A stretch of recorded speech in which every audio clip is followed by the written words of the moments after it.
When you can't make it to City Hall or the school board meetings, local journalists from Duluth News Tribune will be there to report the facts and get your questions answered. Local news works for you. Stay up to date at duluthnewstribune.com.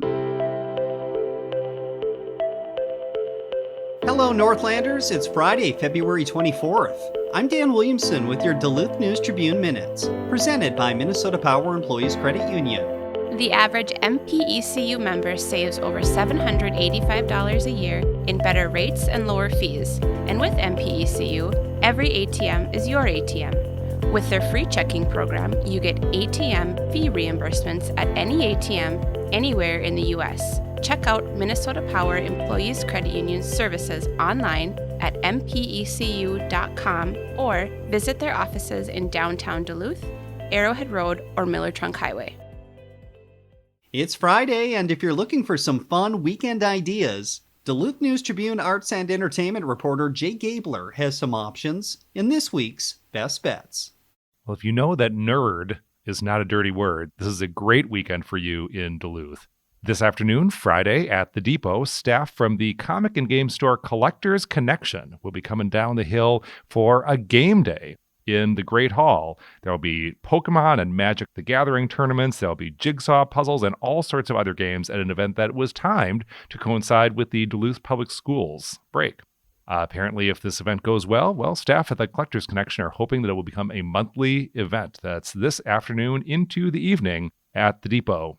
Tomorrow, at the Deck, the DSSO will be taking the stage at Symphony Hall for a tribute to the most popular living composer of orchestral music. Yes, I'm talking about John Williams, the film composer responsible for everything from Star Wars to Jurassic Park to Jaws to Indiana Jones. In fact, he is working on the score now at age 91 for the upcoming 5th Indiana Jones movie. What an astonishing talent. And the Duluth Superior Symphony Orchestra will be playing his music tomorrow at the Deck.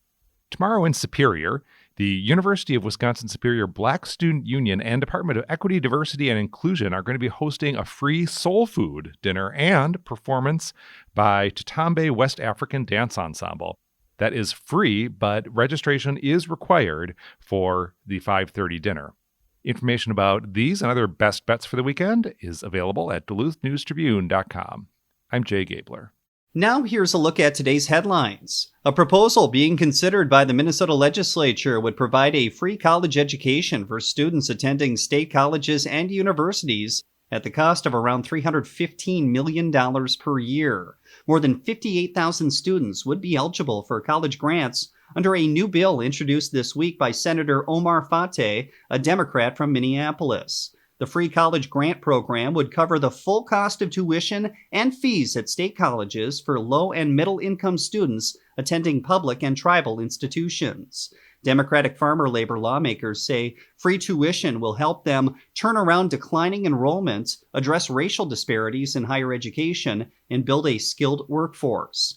Minnesota public higher education has seen a 23% drop in enrollment since 2013, Senate DFLers said, and institutions could face significant budget troubles in coming years if the trend continues. Tuition has also become more expensive.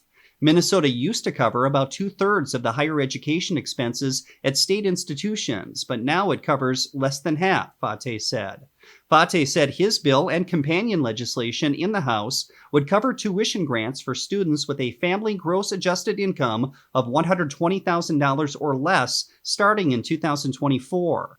More than half of the grants would be awarded to students with family incomes of less than $40,000. Students with a Pell Grant, federal aid for students with significant financial need, would get matching state funding. The free tuition bill got its first hearing in the Senate Higher Education Committee on Tuesday, where nearly 24 students, faculty, and others testified in favor. State higher education officials have raised the alarm about declining enrollment's effect on school budgets, warning that campuses may have to lay off employees or shutter altogether if current trends continue. Senate Democrats describe the situation as a crisis. While the statewide decline at state colleges and universities has been around 23% over the past decade, some schools have seen bigger losses. The University of Minnesota Morris saw a 45% drop in enrollments, and St. Cloud State University saw its rates drop by 34%. Multiple Cloquet area fire district stations responded to a fire in the back warehouse portion of the Bergquist Imports and Herbert and Gerbert's building at 1412 and 1414 Frontage Road off Minnesota Highway 33 on Wednesday. No injuries were reported from the fire to occupants or firefighters, and all occupants of the building exited safely. Heavy black smoke was reported coming from the warehouse portion of the building around 4:18 p.m., the fire district posted on its Facebook page. Cloquet Fire Chief Jesse Buse said the fire was under control Thursday morning, but the building was still an active scene because of smoldering fire under the collapsed section of the warehouse. The warehouse collapsed due to the fire and heat mixed with the snow load on the roof, Buse said. Crews were able to make interior attacks on the fire, but were unable to reach all areas that were actively burning and had to switch to an exterior approach from a set of aerial ladders. Herbert and Gerbert's posted on Facebook that the restaurant is temporarily closed. There are no fire damage estimates yet. The cause is under investigation by the Cloquet Area Police Department and the Minnesota State Fire Marshal. Now here's your forecast, brought to you by the News Tribune's 20 Under 40 Awards. Today's weather forecast for the greater Duluth Superior area. Today, mostly sunny with a high temperature right around 10 degrees or so. Light northwest winds turning southwest in the afternoon. For tonight, looks like we'll cloud up for a bit early, catch a snow flurry or two, and then mostly cloudy with temperatures falling to around 0. Partly sunny, not quite so cold on Saturday and Sunday. Saturday's high around 20, Sunday looking to be around 25 degrees. Be on the lookout, though. There will be a chance of light snow or freezing rain by Monday morning. I'm Storm Tracker meteorologist John Wheeler. Thank you to the 20 Under 40 Awards for their support. Now is your chance to nominate someone younger than 40 who's making a positive impact in our Northlands. Nominations are open through February 28th. Submit yours at duluthnewstribune.com/20 under 40. Reporting for today's episode was done by Alex DeRozier, Terry Caddo, and Laura Butterbrot. Thank you for listening to the Duluth News Tribune Minutes. Have a great weekend, and we'll see you back here on Monday.